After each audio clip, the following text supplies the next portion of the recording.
What's up everybody, it's So Fresh Diamond. I wanted to come on here and talk to you guys a little bit about my healthy hair journey, an update on my relaxed hair, as well as 10 tips on how to grow healthy hair.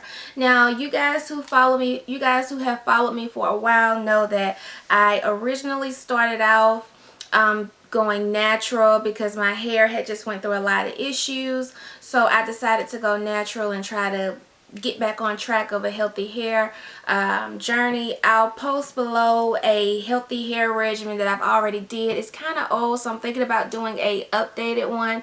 I'll also post below in the info bar progression video so you guys can see how much my hair has grown. I got a relaxer about 2 weeks ago, about 2 weeks ago. I posted on Instagram and a lot of you guys commented telling me to do an update.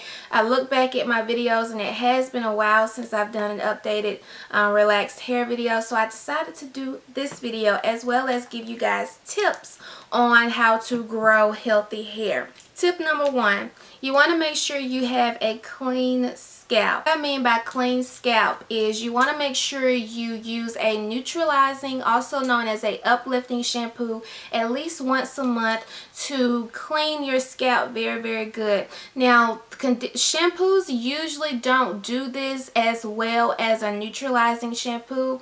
However, shampoos will clean your hair, but the neutralizing shampoo will clean your scalp a little bit more better, removing some of the buildup from previous products you may have used before. So you want to make sure you have a clean scalp, and by having a clean scalp, that allows your hair to grow and doesn't stop your natural oils or oils and moisture that you apply to your hair because your scalp is so dirty, it's clogging, or it's a layer that's not allowing that product to penetrate into your scalp. So you want to make sure you have a clean scalp.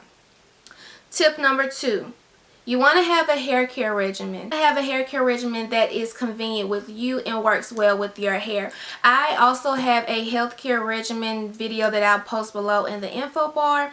In your healthy hair care regimen, you want to have natural organic oils. Now that's just my preference. You can have whatever type of oils you want, but I just like the more natural organic oils compared to oils that's mixed and refined. I just want something that's just 100% natural. Neutralizing shampoo, like I said, you want to have something that's going to clean your scalp and allow your scalp to breathe and allow your natural oils and your moisturizer to penetrate in your scalp. You want to have a moisturizer conditioner. Like I've always said, you have a product and the back of the product on the ingredients section does not read water, you do not have a moisturizing product. In order to have a moisturizing product, the first ingredient must read aqua or water. It must. If it doesn't read that, put it back on the shelf and go to the next thing. Okay, you want to have a protein conditioner. Now, a protein conditioner is just going to make your hair a little bit more stronger. But be careful with protein because too much protein can leave your hair looking like pine straw, also feeling like pine straw. And with too much protein, you can experience a lot more breakage.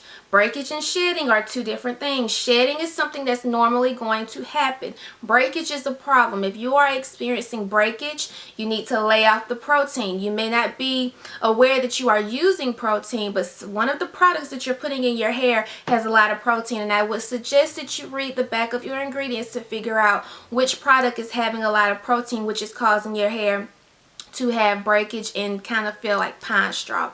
Now, to balance out that protein, you probably want to go ahead and do moisturizing treatments using only conditioner, letting your hair sit for a while. I will only recommend you do protein treatments once a month because it is so strong. I would recommend doing moisturizing products or moisturizing treatments every single week, or maybe twice a week, because our hair needs moisture.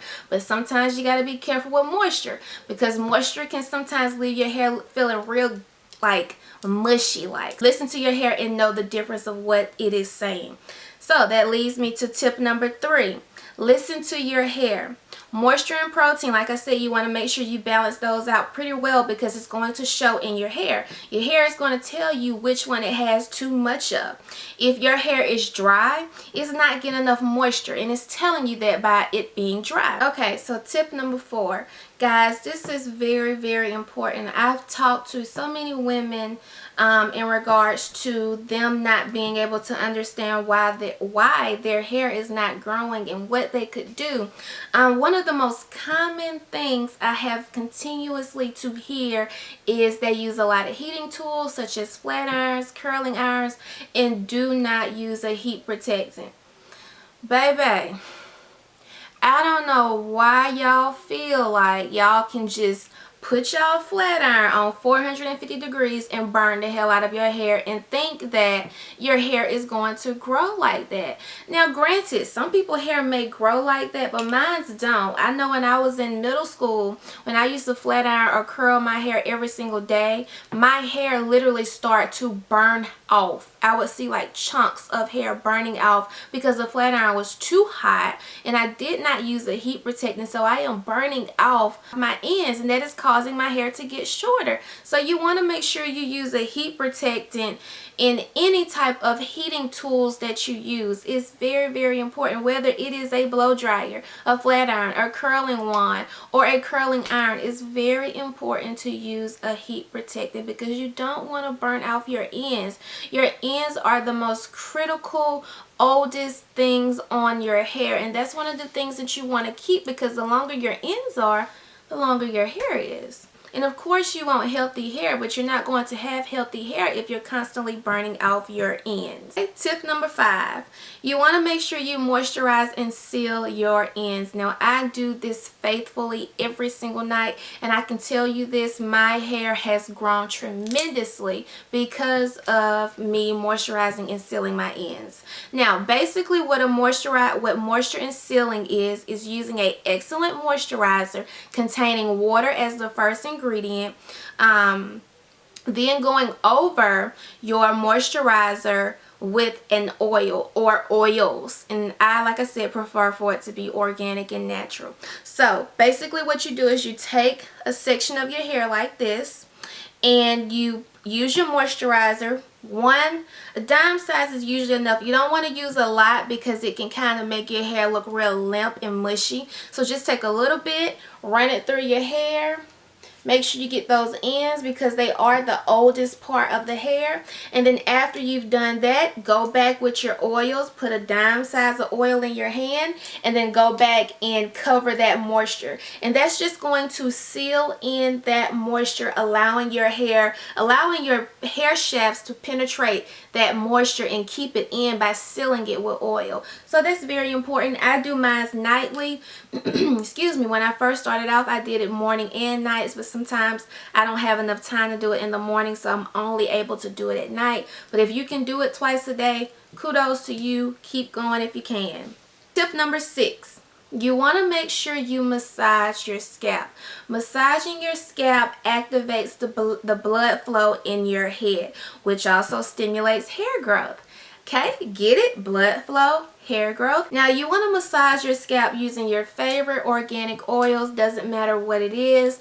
I'll post below in the info bar the type of oils I use and where you can purchase them from. I would highly suggest you research the oils and try to see which oils would probably accommodate your hair needs a little better, because every oil is different and every oil will work a little different on your hair depending on what your hair is in desperate need of. When it comes to massaging the scalp, because I like to use castor oil and extra virgin olive oil, which are 2 thick oils, I only apply oil to my scalp twice a week, and that's it, because I don't want my hair to be real heavy. So I just apply it a little bit. I have like a little tube that has a, what do you call it, an applicator that I just run through my hair 3 times, middle, side, side, and I just take my fingers and I just massage my scalp. Not rough, just real gentle. I do that for about 2 to 3 minutes, just making sure the blood is flowing and I'm stimulating hair growth. Now I have tried that for my edges, but it doesn't work as well. And because I've been to a hair doctor or a dermatologist, they tell me because I was born with thin edges, most likely I will have thin edges no matter what I try. So yeah. 7, limit the amount of chemicals you put in your hair. I know a lot of girls, you know, come at me with this whole rant of going natural and how hair relaxers are so bad for your hair and how you shouldn't do this and you shouldn't do that and you should embrace your natural hair and you shouldn't relax and you shouldn't want to be like the white girls. Child, look. Limit your amount of relaxers, okay? True enough, relaxers are bad for your hair. Chemicals are bad for your hair, regardless of what ethnicity you are. Chemicals are bad for your hair, especially if you don't know how to care for your hair after you have applied those harsh chemicals to your hair. Now, when it comes to relaxers, I can honestly say that when I cut back on relaxers, I did see a lot more hair growth in my hair journey. I did see a lot more healthiness. My hair was healthy before I retained my length, which is very important. You want to make sure you have healthy hair over length, period. But once I cut back on relaxers, I began to see my hair looking healthy. I began to see length. I began to see fullness and thickness. So I will say cutting back on relaxers is a good thing. However, if you don't want to go natural like Ma, then just limit the amount of relaxers, such as 2 or 3. I like 2 because I can pretty much stretch my relaxers pretty good. I have excellent protective styles that get me through those last 3 months and I'm good to go. Which leads me to tip number 8, protective hairstyles. When stretching your relaxer or even wearing your relaxed hair, you want to make sure you have a protective hairstyle. I know a lot of girls like to wear the wrap, a lot of girls like to have their hair down, but sometimes it's not good to do because the hair can rub on your skin, it can rub on your clothes, which will cause your hair to break. And that's not shedding, but that's actually breaking because it's getting caught on your clothing, which is causing it to snap. So that's how a lot of us retain breakage as well. So sometimes it's good to have your hair in a loose ponytail that's not too much pulling on your edges or putting tension on your edges. It's good to have cornrows. Now some people can't do cornrows because they may be a little tight, or they may be pulling a little bit too much, or they may have a little bit more tension on the head. Wigs are a wonderful protective style. I started out wearing synthetic hair 4 years ago when I first started my healthy hair regimen. Then I started buying human hair wigs because I wanted to get a feel of how the wig world was. And once I did, I never looked back. Wonderful, wonderful, wonderful. And the reason why I said that I've tried synthetic wigs is because they're cheaper. They're less of a hassle to manage. And if you're just now starting off in the hair world, it is best to spend less money on a wig, which is synthetic, and then figure out if you really want to roll with wigs or not. You don't want to go out here and buy a wig for $200 and you don't know what to do with it because you've never had a wig before. So you do want to make sure you look into that. Buns are a excellent protective style when stretching your relaxer, even when you're not stretching your relaxer. Weaves, depending on the install. Now here's my thing that I kind of find a little tricky. One of the girls on Instagram brought this to my attention. You know how you can go get your eyebrows threaded and your eyebrows kind of get in shape and fall off or whatever? I don't know, I've never got it done, but it makes sense. Imagine what type of harm you may be doing to your hair underneath your weave by using a thread. I don't really know because I've never really done the research on it, but it kind of makes you wonder like what goes on with your real hair underneath your weave when you're using these threads to do the install. That's one of the reasons why I fell back a little bit from sew-ins, specifically because I felt like sew-ins was depriving my hair of moisture and oil. So that's when I kind of wanted to convert over to wigs. That's a whole nother video because I'm trying to make this video short. So let's keep going. Tip number 9, you want to make sure that you are aware of the types or the type of product that you're putting in your hair. you want to make sure that you are aware of the ingredients on the back of the product that you're putting in your hair. It's good to know what's in your hair product and what the effect is going to be when those ingredients are used in your hair. Okay, tip number 10, must-haves. I think it's important to know your must-haves. For an example, I think it's very important for you to have a wide tooth comb that suits your hair and will help you detangle your hair if your hair is tangled. I think it's very important to have a satin pillowcase because it's satin. Unlike cotton, cotton will cause your hair to break, and that's what you don't want.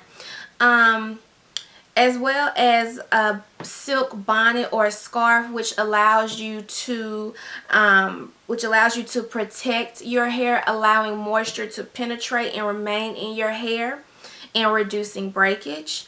A log. I think it's very important to document your progress, document any issues that you are experiencing, document your journey, because you can kind of go back and read, well, 3 weeks ago I was experiencing this, today am I experiencing that? So you can kind of still keep up with your regimen and figure out what's working and what's not working.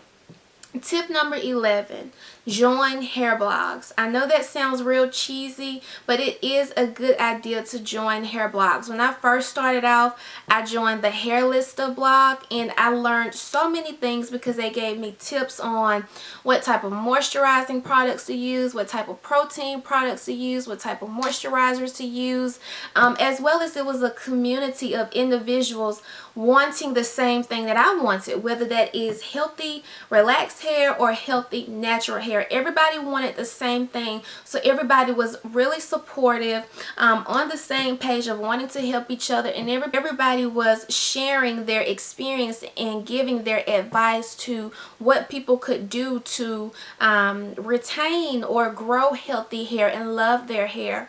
So guys, that was my 11 tips of the day on how to grow healthy hair. Keep in mind that what I suggested may not work for your hair, and it is important for you to find products and a regimen that works best for you and your hair. Remember, at the end of the day, it's important for you to listen to your hair, and always, healthy is always more important than length. You want to make sure your hair is healthy no matter what. And I hope this video was helpful to a lot of you guys. I'll come back a little later with more hair care videos because I know that's what you guys have been dying for lately, so I'm going to make sure I give it to y'all.